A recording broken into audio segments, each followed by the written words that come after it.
All right, today we're going to journey way back to ancient India to explore a story that feels, well, surprisingly modern. It's all about that timeless push and pull, that balancing act between human progress and the natural world. Let's get into it. We talk so much about ecology and our environment these days, as if these are brand new worries. But what if I told you this isn't a new conversation at all? What if this struggle to find our balance with nature is one of the oldest stories we've ever told? So, the story of early civilization is really a story of conflict, and not just between people, but between humanity and the very environment that gave it life. As we're about to see, every single step forward came with a price tag. Now, take a look at that date, 1869. That's when we officially got the word ecology. In the grand scheme of things, that's practically yesterday, right? It's a relatively new science, but the idea behind it, that incredibly complex dance between humans and their world, that's ancient. In the very beginning, that whole interaction was about one thing: survival, living on wild produce and whatever game you could hunt. This right here, this really gets to the heart of it. On one side, you've got your basic human needs. We're talking food, shelter, a way to get around. And on the other, you have the natural world that provides all of it. The archaeological evidence seems to show that for a long, long time, human progress came directly at the expense of plants and animals. It was a bit of a zero-sum game.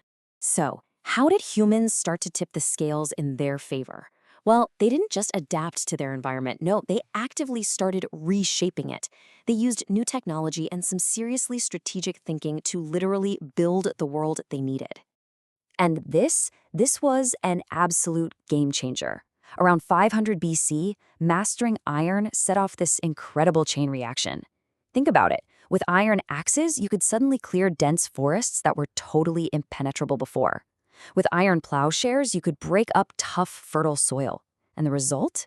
Huge new agricultural settlements, popping up especially in the Gangetic Plains. This wasn't just living in nature anymore, this was starting to master it. Of course, you couldn't just build a city anywhere. The environment still called a lot of the shots. You absolutely needed fertile soil, good rainfall, and access to resources like minerals from the hills or timber from the forests. But the number one most important factor? Water. Being close to rivers and lakes was everything. I mean, rivers were the highways, they were the trade routes, they were the absolute lifeblood of the ancient world. And there is no better example of this than Pataliputra, India's first great capital. Just look at its location, right where all these rivers flow into the mighty Ganges. This strategic spot turned it into a massive water port, a bustling hub for trade, and a center of power. I mean, the location alone was a masterpiece of environmental planning. We see this kind of interaction on a smaller scale, too. At an archaeological site in Charand, they found tools made from antler bones. This is so cool because it tells us two things.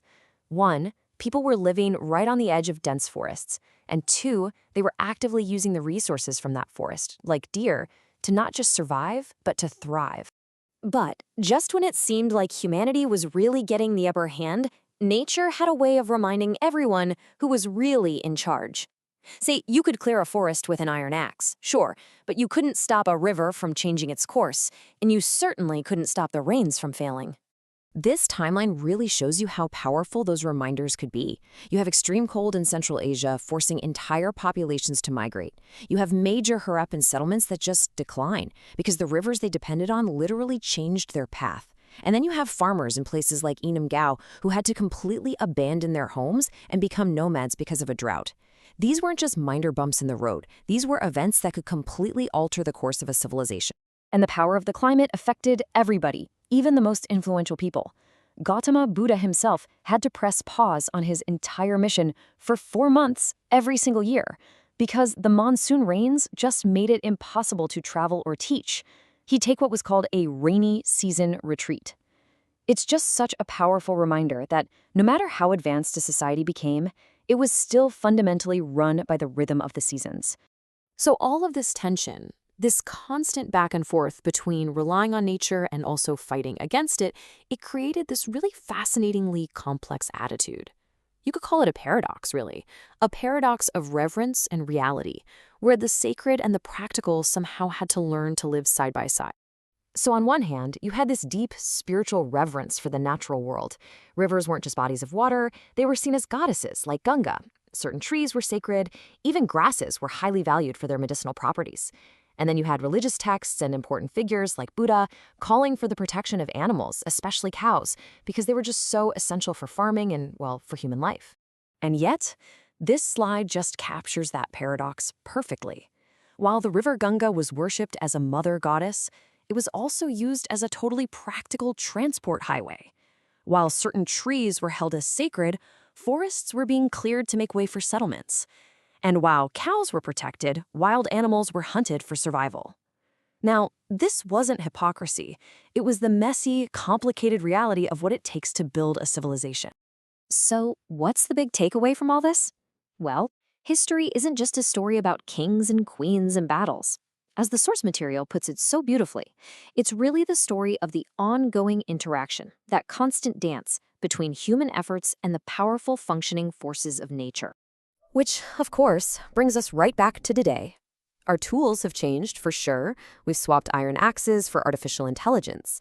But that fundamental question, it's still exactly the same. How do we thrive with our planet, not just on it? That ancient balancing act, well, now it's ours to manage.